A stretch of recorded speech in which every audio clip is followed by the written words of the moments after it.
नमस्कार, जय हरी. मी मारुती काळदत्ते या माझ्या यूट्यूब चॅनलमध्ये आपलं सहर्ष स्वागत करतो.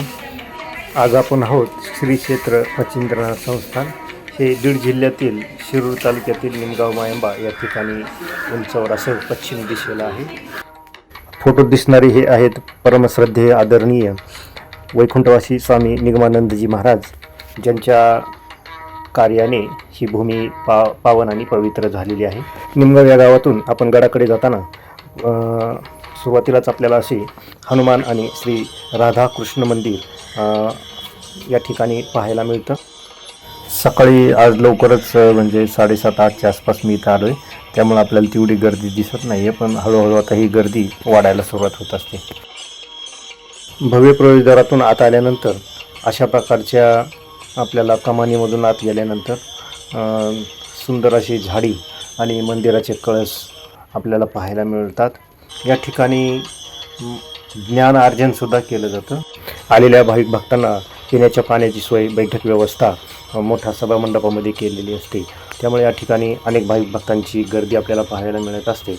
या ठिकाणी आल्यानंतर मुख्यतः मच्छिंद्रनाथ मंदिर, महादेवाचं मंदिर, दत्त मंदिर, त्याचबरोबर विठ्ठल रुक्मिणीचं मंदिर, धोंडीराम महाराजांचं मंदिर आणि वैकुंठवासी स्वामी निगमानंद महाराजांचं मंदिर, अजून अशी अनेक मंदिरं आणि अनेक महात्म्यांच्या समाध्या आणि ही विशिष्ट बांधकाम आपल्याला पाहायला मिळतात. कुठलाही राजकीय वरदहस्त नसताना किंवा कुठली मोठी वर्गणी नसतानाही इथं मोठी अशी बांधकामं झालेली आपल्याला पाहायला मिळतात.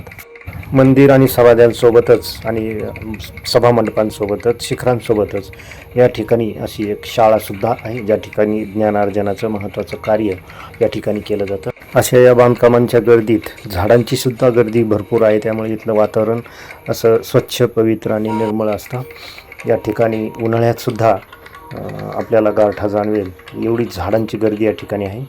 या ठिकाणी दररोज हजारो भाविकांची गर्दी दर्शनासाठी होत असते, परंतु त्यातले त्यात रविवारी या ठिकाणी वारी असल्याच्या कारणानं रविवारी अनेक भाविक भक्तगण या ठिकाणी दर्शनासाठी येत असतात आणि इच्छापूर्ती झालेले भाविक या ठिकाणी येऊन भंडारा म्हणजे जेवण या ठिकाणी देत असतात. अशा छोट्या मोठ्या पंक्ती त्या निमित्तानं आपल्याला पाहायला या ठिकाणी मिळत असतात.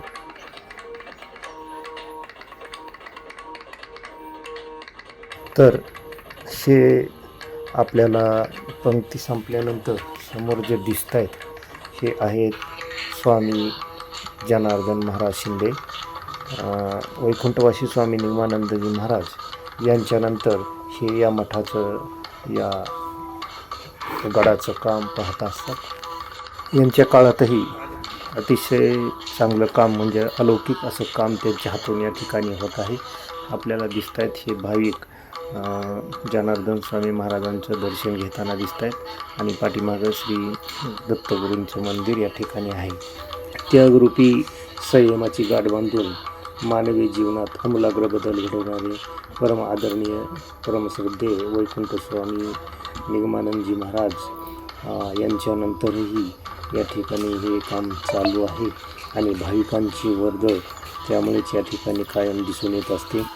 परिसरातील लोकांची या ठिकाणी श्रद्धा असल्याकारणानं परिसरातील भाविक भक्तांची कायम वर्दळ आपल्याला पाहायला मिळत असते आणि ज्या लोकांनी नवस वगैरे बोललेले असतात हे लोक रविवारी येऊन या ठिकाणी तशा पद्धतीचा नवस फेडताना आपल्याला पाहायला मिळतात.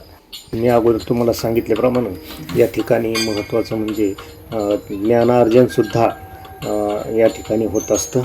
ही समोर जी इमारत आपल्याला दिसते आणि तिच्या समोरचं पटांगण आहे, ही आहे शाळा. या ठिकाणी 5वी ते 10वीपर्यंतची शाळा भरते आणि ज्युनियर कॉलेजही या ठिकाणी उभारण्यात आलेलं आहे. या ठिकाणी चांगला शिक्षक वृंद आहे. इथला कर्मचारी वर्ग चांगल्या पद्धतीचा असल्यामुळं इथं ज्ञानासोबतच चांगल्या प्रकारचे संस्कार या ठिकाणी दिले जातात आणि म्हणून या शाळेत शिकून गेलेले अनेक विद्यार्थी आपल्या चांगल्या पोस्टवर काम करत आहेत आणि आपलं जीवन सुखी व्यतीत करत आहेत. अशा या भक्तिमय वातावरणामध्ये या ठिकाणी शिक्षणसुद्धा मिळतं आणि त्यामुळे इथल्या विद्यार्थ्यांना चांगले संस्कार मिळत असतात. तर मित्रांनो, आपल्याला हा व्हिडिओ कसा वाटला ते नक्की कळवा. नमस्कार.